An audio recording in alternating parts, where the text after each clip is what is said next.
नमस्कार, मैं हूं संजय शर्मा। आप देख रहे हैं 4 PM महाराष्ट्र। अभय दुबे जी ने अंजना ओम कश्यप की वो तारीफें की हैं, आप सुनकर हैरान हो जाएंगे। होनी भी चाहिए। खान सर ने और अभिनव सर ने और बाकी नौजवान टीचरों ने बैंडी बजा दी इस पूरे चैनल की।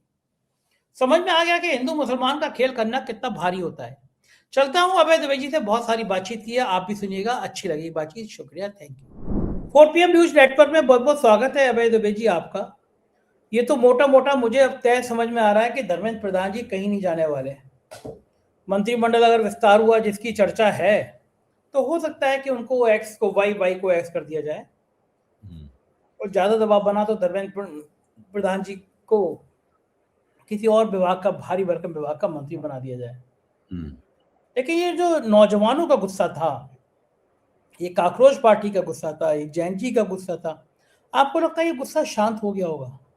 बार बार परीक्षा लीक की बातें उठ रही हैं, बार बार ये उठ रहा है कि नौजवानों के संग कितना धोखा कर रही है सरकार।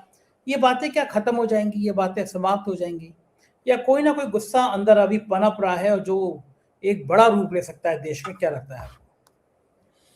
संजय जी, सरकार की एक तिकड़म है। वो तिकड़म उन्होंने सोच समझ के बनाई है। उस तिकड़म के दो पहलू हैं, दोनों पे गौर करना जरूरी है। एक पहलू तिकड़म का ये है कि धर्मेंद्र प्रधान का इस्तीफा हो जाएगा और इस्तीफे का श्रेय जो काक्रोच है उनको थमा दिया जाएगा। भारत में जेनजी मत कहिए, आप काक्रोच कहिए, क्यों? काक्रोच में जेनजी भी शामिल है और जेनजी के अलावा दूसरे पहलू भी शामिल हैं, दूसरे किस्म के जो आंदोलनकारी हैं वो भी शामिल हैं। तो उनका श्रेय काक्रोच को दे दिया जाएगा ताकि विपक्ष को उसका श्रेय न मिल पाए, एनएसयूआई को उसका श्रेय न मिल पाए। ये पूरा दांव है। ये तो एक पहलू है उसका। दूसरा पहलू ये है, जो कि आपने खुद भी अपने अपने वक्तव्य में जिक्र किया, कि नरेंद्र मोदी सीधे सीधे अपने मंत्री का इस्तीफा नहीं लेंगे, बल्कि जब जब मंत्रिमंडल में फेरबदल होगा तो उनको चुपचाप ड्रॉप कर दिया जाएगा। और मुझे नहीं लगता कि उनको किसी दूसरे मंत्रालय में भेजा जाएगा, उनको ड्रॉप कर दिया जाएगा, किसी दूसरे मंत्री को बैठाया जाएगा। ये दो में से एक कोई काम होगा। जो सबसे ज्यादा अनुकूल होगा वही पद्धति अपनाई जाएगी। ये मुझे लगता है कि नरेंद्र मोदी करने वाले हैं, क्योंकि सरकार बुरी तरीके से इस मसले में फंसी हुई है। ये तो स्पष्ट है कि सीबीएसई की परीक्षा हो या नीट की परीक्षा हो या जी की परीक्षा हो, सरकार बुरी तरीके से नाकाम रही है। उस नाकामी के क्या कारण है, ये अपने आप में एक जांच का विषय है। मेरे दिमाग में तो स्पष्ट है। मेरे दिमाग में तो यह है कि राष्ट्रीय स्वयंसेवक संघ ने अपने समर्थक परिवारों को, अपनी विचारधारा में दीक्षित लोगों को सिस्टम में पंप करने के लिए ये पूरा घोटाला धर्मेंद्र प्रधान के जरिए पूरा का पूरा इंजीनियर किया गया। चूंकि उसमें कुछ गड़बड़ी हो गई और पोल खुल गई, इसलिए सब मामला फंसा हुआ है। चूंकि पोल बहुत ज्यादा खुल गई और सारा मामला फंस गया बुरी तरीके से, गलतियां पे गलतियां हुई, इसलिए सब सारी दिक्कतें होती चली गई और सरकार बुरी तरीके से परेशान हो गई। तो इस बात को धर्मेंद्र प्रधान की अक्षमता के तौर पर लिया जा रहा है कि जो उन्हें एजेंडा दिया गया था, उस एजेंडे को उन्होंने काफी घटिया तरीके से, मूर्खतापूर्ण तरीके से लागू किया। इस तरीके से लागू किया कि सरकार भी फंस गई, संघ भी फंस गया और धर्मेंद्र प्रधान खुद भी फंस गए। इसलिए धर्मेंद्र प्रधान को सजा मिलनी तय है। जो आदमी अपने मालिक का काम ठीक से न कर पाए उसको तो हटा ही जाता है। धर्मेंद्र प्रधान को ऐसा माना जाता है, बहुत सारे समीक्षकों की राय ये है, धर्मेंद्र प्रधान को सजा मिलेगी, उनको हटाया जाएगा। कैसे हटाया जाएगा, ये सब वक्त और जरूरत के ऊपर निर्भर है। उन्हें मंत्रिमंडल से ड्रॉप किया जाएगा या चुपचाप हटा दिया जाएगा फेरबदल के दौरान, ये सब उस वक्त तय होगा। गुस्सा शांत हो जाएगा? जैन जी, नौजवान, वो एक अलग स्टूडेंट, चीज है। वो एक अलग चीज है। वो कैसे गुस्सा होगा? तो फिर वो गुस्सा नहीं क्या नहीं किया जाएगा? गुस्सा तो नहीं, गुस्सा तो सरकार की उम्मीद यही है कि इससे मामला हवा निकल जाएगी पूरे मसले की। ठीक उसी तरह जैसे कि 3 कृषि कानूनों को खत्म कर देने पर पूरे किसान आंदोलन की हवा निकल गई थी। किसान आंदोलन के पास कोई तर्क नहीं रहा अपने चलाए जाने का। धीरे धीरे करके लोग उससे विड्रॉ करते चले गए, किसान आंदोलन खत्म हो गया। असाधारण किसान आंदोलन था, दुनिया के पैमाने पर ऐसा किसान आंदोलन जो 1 साल तक चलता रहे कहीं नहीं हुआ था। लेकिन उस आंदोलन को प्रधानमंत्री ने तीनों कानून जैसे ही वापस लिए, उसके बाद बहस शुरू हो गई कि अब किसान आंदोलन में क्या बचा है। तो सरकार ये मानती है कि अगर वो धर्मेंद्र प्रधान का इस्तीफा हो जाएगा तो काकरोचों का जो आंदोलन है उसकी हवा निकल जाएगी, काकरोच अपनी पीठ ठोंकते हुए चले जाएंगे कि भाई हमने आंदोलन किया और हमने सरकार को झुकने पर मजबूर कर दिया। ये सवाल आपका सही है, क्या इससे आमतौर पर जो नौजवान हैं, जो लोग इससे सताए हुए पीड़ित हैं इस पूरे घोटाले से, क्या वो भी संतुष्ट हो जाएंगे, वो भी चुप बैठ जाएंगे? मेरा ये मानना है, जनता के मन में जो आग है, नौजवानों के मन में जो आग है, छात्रों के मन में जो आग है, वो इस तरीके से बुझने वाली आग नहीं है। वो आग तब तक नहीं बुझेगी जब तक वो इस सरकार के खिलाफ कम से कम एक वोट नहीं डाल देंगे। और ये आग जल रही है। मैं चाहता हूं कि 4 PM के दर्शक मेरे ऊपर यकीन करें कि ये आग जल रही है और जब तक वो सरकार के खिलाफ वोट नहीं कर देगी तब तक ये आग जलती रहेगी। मैंने आज अपने मैथ्स जो टीचर है उनका बातचीत की मैंने उनसे, और मैं देख के हैरान रह गया कि नौजवान शिक्षकों के मन में कितना गुस्सा है और इनसे लाखों स्टूडेंट जुड़े हुए हैं। लाखों स्टूडेंट देख रहे हैं कि किस तरह अंजना ओम कश्यप जी ने, आज तक ने इन यूट्यूब पर जो मुफ्त में पढ़ा रहे हैं। आज वो अभिनय सर बता रहे थे कि ना जाने कितने बच्चों का वो रिचार्ज कराते हैं, उनको मोबाइल दे देते हैं कि गरीब बच्चे मुखर्जी नगर में आकर लाखों रुपए ना पढ़ाई पे खर्च करें, गरीब बच्चे अपने गांव में पढ़ लें। और एक संगठित, तब तो मैं समझ में आ गया कि जो मुखर्जी नगर के कोचिंग इंस्टीट्यूट हैं जो हजारों करोड़ों की कमाई करते हैं और सरकार के संग सुना जाता है कि बहुत मिल बांट के काम करते हैं। मुझे लगता है कि अंजना ओम कश्यप जी की प्लानिंग रही होगी कि उनके जरिए यूट्यूब पे फ्री में पढ़ाने वालों को बदनाम करो। अगर ये सब गरीब बच्चे फ्री में पढ़ लेंगे तो मुखर्जी नगर के ये जो हजारों करोड़ कमा रहे हैं कैसे कमाएंगे? और आज तक पे ये दांव उल्टा पड़ गया। मुझे याद नहीं आ रहा पिछले 2 सालों में किसी टीवी एंकर की इतनी फजीयत हो। अंजना ओम जी पहुंच गई हाई कोर्ट में, मेरे खिलाफ भी 4 PM के खिलाफ भी मुकदमा किया, लेकिन जो जनमानस में जो रिएक्शन देख रहा हूँ, ट्विटर पे बाढ़ आई पड़ी है, फेसबुक पे बाढ़ आई पड़ी है। अंजना ओम कश्यप जी को एक दिन अपना इंस्टाग्राम बंद करना पड़ गया, यह हाल हो गया है। ये क्या कुछ नई क्रांति की तरफ हम बढ़ रहे हैं? क्या समझ में आएगा अंजना ओम कश्यप जी को और आज तक को कि ये मामला गड़बड़ पड़ गया? ऐसे पंगा नहीं करना चाहिए था नौजवानों से। देखिए, अंजना जी समझे या न समझे, आज तक चैनल समझे न समझे, ये महत्वपूर्ण बात नहीं है। मेरा मानना है कि महत्वपूर्ण बात यह है कि जिसको आप लोग जेन जी कहते हैं, मैं उसको भारत की युवा पीढ़ी कहता हूं, जो भारत की 1.5 करोड़ की आबादी में करीब 50% उसका हिस्सा है। ये जो 1.5 करोड़ की आबादी में 50% जो हिस्सा है, ये हिस्सा क्या चाहता है?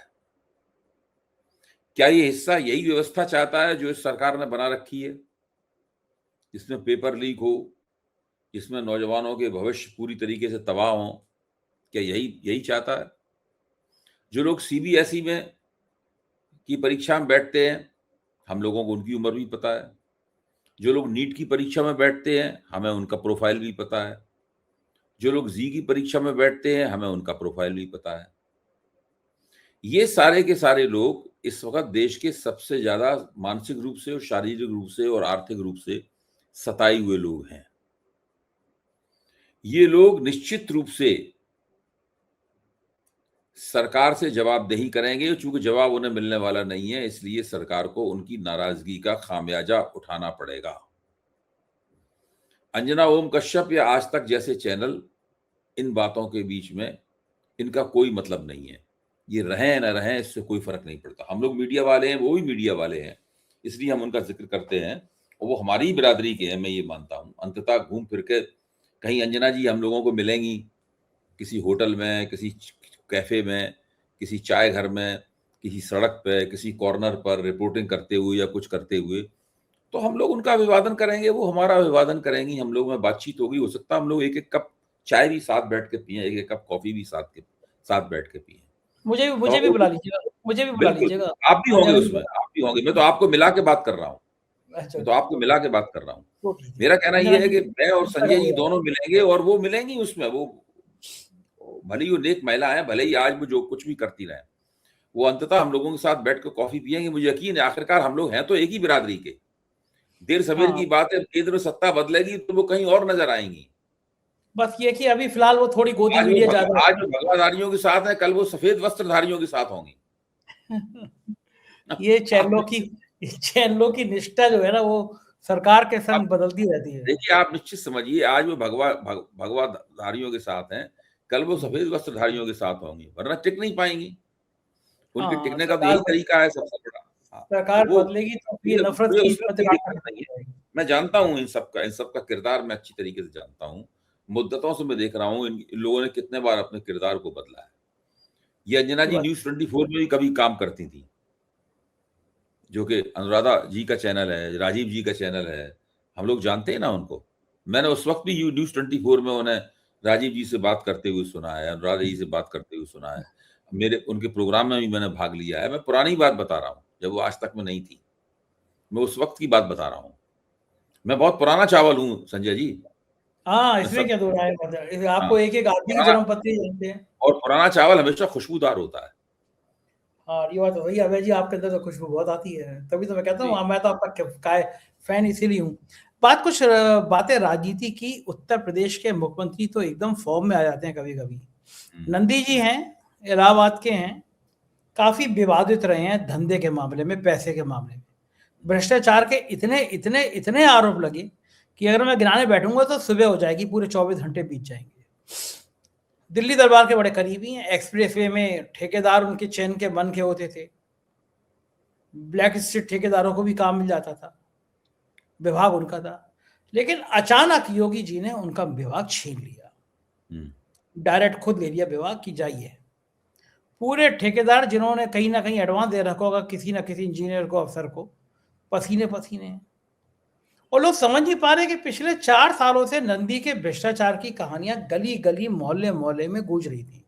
हुँ, तब योगी आदित्यनाथ ने क्यों नहीं समझा?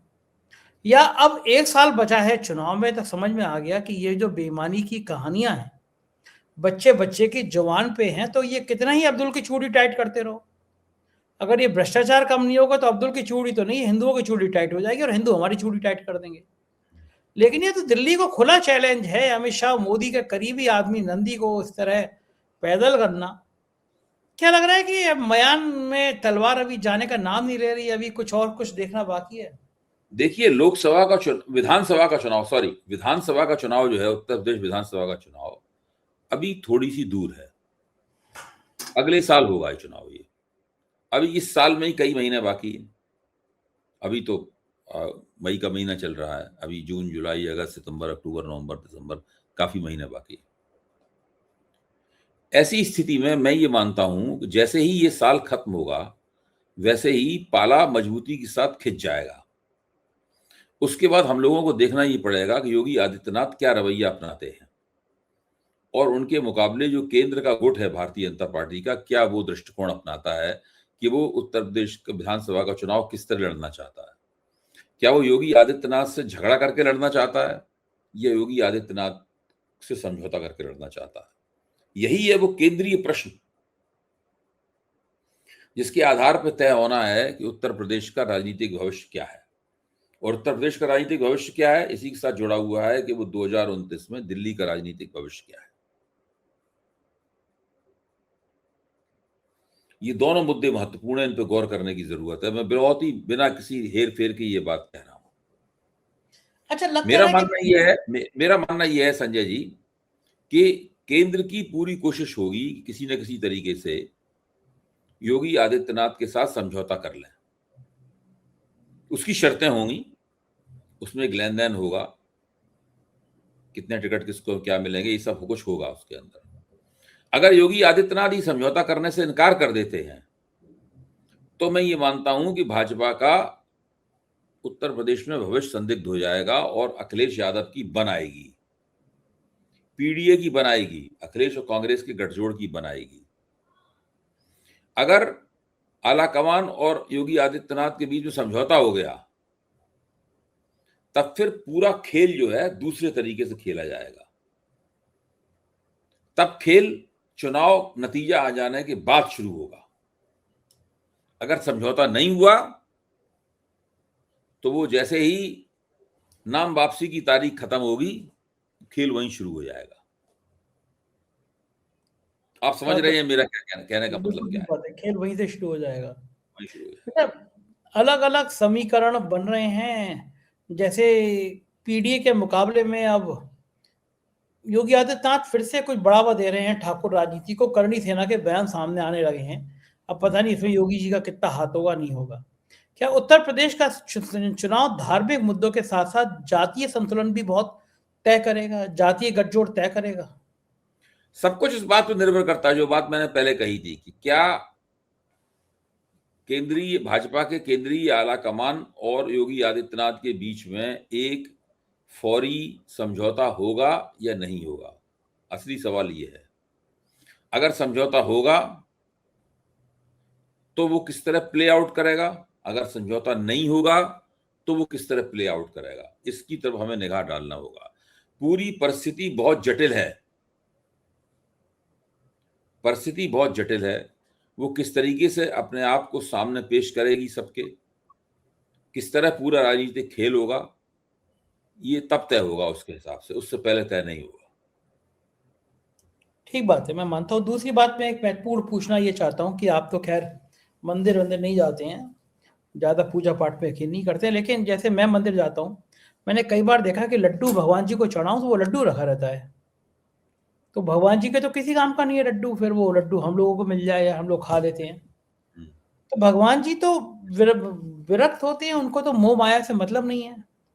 तो राम मंदिर में अगर चढ़ावा चढ़ा और चढ़ावा से मान लो चोरी हो गई, तो पार्टी किसी भी पार्टी के फंड में, देश की सबसे बड़ी पार्टी के फंड में आ गई, तो इसमें भगवान जी का क्या बिगड़ गया?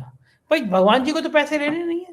राम मंदिर के लिए जमीन 2 करोड़ में किसी एक्स ने खरीदी, मुस्लिम ने खरीदी थी, और वो 50-100 गुना दाम पर शाम होते थे ट्रस्ट को बेच दी गई। और राम जन्मभूमि ट्रस्ट के जो सर्वे सर्वाए निपेंद्र मिश्रा जी, वो मुलायम सिंह जी के प्रधान सचिव थे जब गोली चलाई गई। एक बेचारा गोली कार सेवक है अयोध्या में, उससे मुझसे बात करी, बहुत पीछे पड़ गया, तो मैंने उसका इंटरव्यू किया। वो रोने लगा, उसके 4 गोली लगी थी, और बोला कि जिसने मुझ पे गोली चलाई वही आज मंदिर बनवा रहा है नृपेंद्र मिश्रा।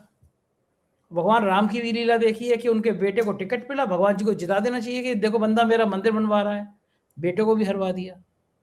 तो अगर मान लो मंदिर की कीमत पे थोड़ा ज्यादा दाम पे खरीद दिया, चंदा इतना चढ़ा रहे हैं, लोग पागल हो रहे हैं, मतलब अपना चंदा दे जा रहे हैं, तो क्या फायदा होगा? भगवान जी थोड़ी नहीं ले लेंगे। थोड़ा वो चोरी हो गया 7-8 करोड़ को, तो अखिलेश यादव को इतनी मिर्ची क्यों लग रही है? परेशान हो ही पड़ेगा, चंदा चोरी होगा, चंदा चोरी होगा। देखो कितने बीजेपी के लोग कितने शांत बैठे हुए हैं। वो कह रहे हैं, ब्रजेश वाटा कह रहे हैं कि अखिलेश यादव बाबरवादी सोच के हैं। सही तो है, ये बिल्कुल सही तो कह रहे हैं। अब अगर चंदा चोरी हो गया, फिर इतना हंगामा काटेंगे तो बाबरवादी पे है ना, खामोश रहना चाहिए। क्यों परेशान हो रहे हैं चंदा चोरी पे इतना? बताइए अभय जी, नहीं होना चाहिए ना? देखिए, आपके सवाल का जवाब देने के लिए मैं आपको उत्तर प्रदेश से थोड़ा दूर ले चलूंगा, कर्नाटक की तरफ ले चलूंगा। कर्नाटक सरकार के मंत्री हैं प्रियांक खड़गे, जो कि मल्लिकार्जुन खड़गे के पुत्र हैं। प्रियांक खड़गे ने राष्ट्रीय स्वयंसेवक संघ से जवाब तलब किया है कि आपको कितना पैसा मिलता है, कहां से मिलता है, कैसे मिलता है, आप इसका हिसाब दीजिए। आपका रजिस्ट्रेशन किस संगठन के दौरान है, कहां क्या है, आपकी कानूनी स्थिति क्या है, आप किस कानून के तहत अपनी गतिविधियां चला रहे हैं, इसका जवाब दीजिए। और ये कह के प्रियांक खड़गे ने एक तरह से एक सिलसिला शुरू कर दिया है कि राष्ट्रीय स्वयंसेवक संघ और उसके सहयोगी संगठनों से जवाब तलब किया जा सकता है। ये लोग होली काऊ नहीं है, इनके साथ इनसे सवाल पूछे जा सकते हैं, इन्हें कानून की कसौटी पर कसा जा सकता है। आज तक मुझे ताज्जुब है कि इंदिरा गांधी की सरकार ने या बाद में फिर सोनिया गांधी की सरकार ने या किसी और सरकार ने राष्ट्रीय स्वयंसेवक संघ को इस कसौटी पर नहीं कसा। प्रियंक खड़गे ने यह भी कहा है कि अगर आप ठीक से इस कसौटी पर खड़े नहीं उतरते हैं तो आपके ऊपर प्रतिबंध लगाने का केस भी बनता है। मैं क्यों बोल रहा हूं? मेरा कहना है कि यही है वो सही तरीका जो संघ और उसके संगठनों पर लागू किया जाना चाहिए। राम मंदिर का चंदा किसकी जेब में जाता है? ये तो राम मंदिर बनने की बात कह रहे हैं, मैं कह रहा हूं बनने के पहले कितना रुपया जमा किया गया राम मंदिर के लिए। अशोक सिंह कहा जाता है कि अशोक सिंघल के घर में एक कमरा था इसके अंदर बड़े बड़े बक्से थे, इनके अंदर नकदी भरी रहती थी उन बक्सों में, कोई उस कमरे में घुस नहीं सकता था। एक बार एक पत्रकार भटकते भटकते उन कमरों में घुस गया और उन बक्सों में नकदी देख के वो भौचक्का रह गया। आपने उसने लिखा तो कुछ नहीं, बोला तो कुछ नहीं, लेकिन मुंह जवानी तमाम पत्रकारों को उसने बात बताई कि ऐसा हमने देखा। सुधीर चौधरी को भेज देना चाहिए, 100 करोड़ रुपए वो गिन सकते हैं। मैं ये कहना चाहता हूं संजय जी, आप सुधीर चौधरी के बड़े प्रेमी हैं, आप अक्सर उनका जिक्र करते रहते हैं। मैं ये कहना चाहता हूं कि असली इशू, असली मुद्दा ये है कि राम जन्मभूमि आंदोलन के जो संचालक हैं, चाहे वो चंपत राय हों, चाहे वो वो हों आपके नृपेंद्र मिश्रा हों, कोई भी हों, वो राम जन्मभूमि जो मंदिर निर्माण ट्रस्ट है उसके संचालक हैं, अगर वो कोई भी हों, उन सबको कानून की कसौटी पर कसा जाना चाहिए। उनसे पूछा जाना चाहिए कि आप बताइए कि कानून की किस धारा के तहत, किस प्रावधान के तहत अपनी ये गतिविधियां आप चला रहे हैं। आप कानून से ऊपर नहीं है।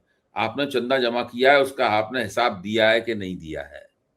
ये चंदा किन लोगों से आया है, ये आपने बताया है कि नहीं बताया है। इस चंदे का आप क्या इस्तेमाल कर रहे हैं, ये आपने बताया है कि नहीं बताया है।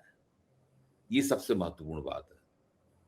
जिस दिन इस देश की सरकार, राष्ट्रीय स्वयंसेवक संघ, राम जन्मभूमि आंदोलन और भारतीय जनता पार्टी, इन तीनों को कानून की कसौटी पर कसना शुरू कर देंगे, उस दिन इस देश में काफी समस्याओं का हल हो जाएगा। एक वो संजय सिंह है, वो बाजी नहीं आते, इतने खुराफाती है, नारे लगाते हैं चंदा चोर गद्दी छोड़, वो तो सीधा सीधा नारे लगाने पे आ जाते हैं, मतलब इतना तीखे नारे। एक बार जेल चले गए थे वो, तब भी डरते नहीं है। संजय राउत हो गए, संजय सिंह हो गए, ये नाम ही खुराफाती है संजय। देखिए संजय जी जो है ना, मैं उनको व्यक्तिगत रूप से जानता हूँ, बड़े बड़े अच्छे मित्र हैं, और उस वक्त से मैं उन्हें जानता हूं जब भ्रष्टाचार विरोधी आंदोलन चल रहा था। किसी को उम्मीद भी नहीं थी कि लोग कभी चुनाव लड़ेंगे और सत्ता में आएंगे, संजय जी राज्यसभा के सदस्य बनेंगे, किसी को पता नहीं था। संजय जी को भी पता नहीं था, उन्हें बनाने वालों को भी पता नहीं था। बिल्कुल वो परिस्थिति बिल्कुल दूसरी थी। मैं तब से उन्हें जानता हूं। देखिए संजय जी बहुत ही ईमानदार, बहुत पारदर्शी, बहुत विद्रोही और बहुत आंदोलनकारी किस्म की हस्ती है, और इस तरह के लोगों को इस आंदोलन की बहुत जरूरत है। लोकतंत्र को बहुत जरूरत है इस तरह के लोगों की। मैं ये मानता हूं कि संजय जी ने जो कहा है वो बहुत महत्वपूर्ण है। जो प्रियांक खड़गे ने सवाल पूछा है वो बहुत महत्वपूर्ण है। ये सारे सवाल बहुत महत्वपूर्ण हैं। इन सवालों का जवाब चाहिए ही चाहिए। अगर भारतीय लोकतंत्र की रक्षा करनी है तो हर एक को कानून, हम जो कुछ कमाते हैं कानून की कसौटी पर कसते हैं। हम टिकट हम उसका इनकम टैक्स देते हैं। हमारा नाम इनकम टैक्स की वेबसाइट पे है। हम एक एक पैसा कमाते हैं, उनका नाम इनकम टैक्स की वेबसाइट पे है। जिसको चाहिए वो देख ले। संजय शर्मा जो कमाते हैं उनका नाम इनकम टैक्स की वेबसाइट पे है। हम लोग कोई पीठ पीछे तो कोई लेते देते नहीं। ये स्थिति इस बात का सबसे बड़ा सबूत है कि संजय सिंह जो कह रहे हैं उस बात में दम है, और उस बात को समझा जाना चाहिए। उस बात का महत्व समझा जाना चाहिए। अच्छा, बस मेरी एक आखिरी बात में मेरी बात का समर्थन कर दीजिएगा। ये जो संजय नाम के लोग होते हैं डरते नहीं है, संजय सिंह, संजय राउत और फिर संजय शर्मा। बहुत बहुत बहुत बहुत शुक्रिया। मैं बिल्कुल सहमत हूँ। मैं भी संजयवादी। महाभारत काल से संजय आवाज वही थे, संजय शर्मा। बहुत बहुत शुक्रिया अभय जी, बहुत बहुत शुक्रिया, थैंक यू। ये थे अभय दुबे जी। पूरी बातचीत आपने सुनी। बात देखिए आप, कैसे कैसे गोदी मीडिया के एंकर हैं, अभी भी इतना अकड़ रहे हैं। खान सर के लिए कितने कितने अपशब्द का इस्तेमाल अभी भी अपने चैनल पर कर रहे हैं। अगर आप चैनल के मालिक है, इसके मतलब कि आप किसी के लिए भी अपशब्द कहेंगे। लेकिन ये देश के नौजवान जो है ना, ये भड़क गए हैं, और भड़के हैं तो मामला आर पार होगा। मैं सही कह रहा हूं या गलत कह रहा हूं, कमेंट करके जरूर बताइएगा। मुझे आपकी बात का बहुत बेसब्री से इंतजार रहता है। जरूर कीजिएगा कमेंट। बहुत बहुत शुक्रिया इस प्यार के लिए।